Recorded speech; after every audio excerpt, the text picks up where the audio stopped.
Hi, ഞാൻ ശിരുവാണിപ്പുഴയുടെ തീരത്താണ്. നിങ്ങൾ ഈ ബാക്കിൽ കാണുന്ന ആ ഒരു വലിയൊരു നദി ഇങ്ങനെ ഒഴുകിക്കൊണ്ടിരിക്കുകയാണ്. കണ്ടില്ലേ? എന്ത് രസമല്ലേ! ഇപ്പം ഞങ്ങൾ നിൽക്കണ ഈ സ്ഥലം, ഞാനിങ്ങനെ നിൽക്കുമ്പോഴേ AC-യിൽ നിൽക്കണ പോലെ തോന്നി.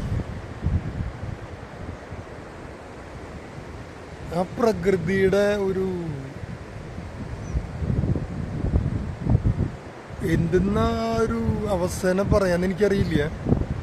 നമ്മൾ AC-ക്കൊക്കെ ഒരുപാട് പൈസ കൊടുക്കണം എന്ന് പറയാം. നല്ലൊരു ഡീപ്പ് ബ്രീത്തിങ്.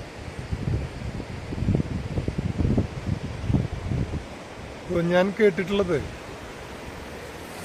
ഈ കാടുകളിലും അതുപോലെ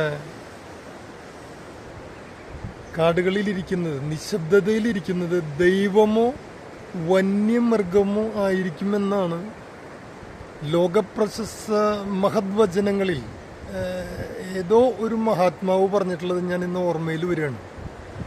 കാരണം അത്രയ്ക്കും നിഗൂഢത അവിടെ ഉണ്ടെന്നാണ് അതിൻ്റെ അർത്ഥം. അപ്പോൾ എനിക്ക് തോന്നിയൊരു മറ്റൊരു കാര്യം, ഈ തിക്കും തിരക്കും ബഹളത്തിൽ നിന്നൊക്കെ ഒഴിഞ്ഞിട്ട് ഈ ദൈവമൊക്കെ വന്നിട്ട് ചിലപ്പോൾ ഈ കാടുകളിലൊക്കെ ഇരിക്കുന്നുണ്ടാവും. കാരണം അവർക്ക് ഈ തിക്കും തിരക്കൊന്നും അത്ര ഇഷ്ടമുണ്ടാവില്ല എന്നാണ് എനിക്ക് തോന്നണം, എൻ്റെ പഠിപ്പ് വെച്ചിട്ട്. ഞാനിപ്പോൾ അപ്പം നിങ്ങൾ ചോദിക്കുന്നുണ്ടാവും, സോളമൻ അടാട്ട് എന്നാണ് എൻ്റെ പേര്, നിൻ്റെ പഠിപ്പ് എത്രയെന്നാവും ചിലപ്പോൾ നിങ്ങൾ ഊഹിക്കുന്നുണ്ടാവുക. അപ്പം ഞാൻ സാധാരണ എൻ്റെ 7 Seas കമ്പനിയിലുള്ള പറയാറുള്ളത്, കോമഡി പോലെ പറയാറുള്ളത്, ത്രാട്ടോളജി MA LLB കഴിഞ്ഞു, MBBS കഴിഞ്ഞു, PhD MD എടുത്തു, അതിനുശേഷം ഇപ്പോൾ ഡോക്ടറേറ്റ് എടുക്കാൻ വേണ്ടിയിട്ട് ഇങ്ങനെ ഓരോ രാജ്യങ്ങൾ നടന്നുകൊണ്ടിരിക്കുകയാണ്. ദൈവത്തിന് പഠിച്ചുകൊണ്ടിരിക്കുക എന്നൊക്കെ പറഞ്ഞ പോലെ. ഇപ്പം എൻ്റെ വണ്ടിയുടെ പേര് തന്നെ ഗോഡ്സ് എന്നാണ്. കാരണം വെച്ചിട്ടുണ്ടെങ്കിൽ ദൈവത്തിന് പഠിക്കാന്ന് പറഞ്ഞാൽ കുറച്ച് ചെറിയ കാര്യമൊന്നുമല്ല കേട്ടോ, വലിയ സംഭവമാണ്. നിങ്ങൾ വിചാരിക്കുന്നുണ്ടാവുമ്പോൾ അതിനിപ്പോൾ ഒരുപാട് കാര്യങ്ങളുണ്ട്. ഞാൻ അത് പിന്നീട് നിങ്ങളെ അറിയിക്കുന്നതായിരിക്കും.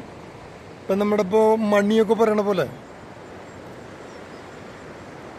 ചാലക്കുടി പുഴ അതുപോലെയൊക്കെ, ഞാനിത് പറഞ്ഞ് ഭയങ്കര ഇതാക്കണമെന്നില്ല, ഒരു വിഷയങ്ങളാക്കണില്ല. ഏതാ ഒരു നദീനെ കുറിച്ച് പറയുന്നുണ്ട് മണിയുടെ ഒരു പാട്ടിൽ. ആ ഒരു പേര് ഞാൻ മറന്നു. ചാലക്കുടി ചന്തയ്ക്ക് പോകുമ്പോൾ ചന്ദനത്തോപ്പുള്ള ഞാൻ ഈ പെണ്ണിനെ കണ്ടു അതൊരു മണി. പിന്നെ ഇപ്പോൾ ലാലേട്ടൻ പറഞ്ഞ പോലെ സവാളഗിരിഗിരി എന്താ ചെയ്യുക, എന്തിനാടോ മോനെ താനിങ്ങനെ ഈ ഇതൊക്കെ ആവുമ്പോൾ ഇത് ആ ഒരു സിനിമയിൽ പറയണ പോലെ താൻ എന്തിനാടോ ഈ ദൈവമാവാനൊക്കെ പോണേ. അതൊക്കെ വലിയ ബുദ്ധിമുട്ടുള്ള കാര്യമില്ല. ആളുകൾ ചിലപ്പോൾ വട്ടനാണെന്നൊക്കെ പറയും. എന്താ ചെയ്യുക. എന്തായാലും ഞാൻ നിങ്ങളുടെ സ്വന്തം സോളമൻ. എന്തെങ്കിലും പറഞ്ഞതിൽ വേറെ പ്രത്യേകിച്ചും തോന്നിക്കണ്ട. പലരും പല ആംഗിളുകളിൽ നിന്നിട്ട് നോക്കുന്ന ആൾക്കാരാണ്.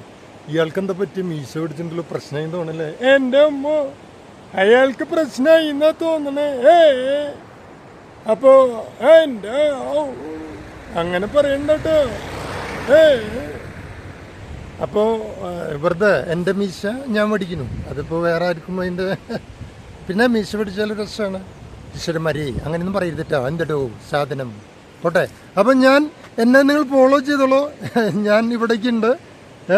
ഞങ്ങളിപ്പോൾ ഈ വഴിക്ക് കയറി വീണ്ടും ആ വഴി കൂടെ, അങ്ങനെ ഈ വഴി കൂടെ അപ്പുറത്തെ വഴി കൂടെ തൃശ്ശൂർക്ക് കടന്ന് അങ്ങനെ അടയ്ക്ക് എത്താനുള്ള ഒരു മാർഗത്തിൽ കൂടെ പോയിക്കൊണ്ടിരിക്കുന്നു. പ്രാർത്ഥിച്ചോളൂ. Okay, thank you, hi.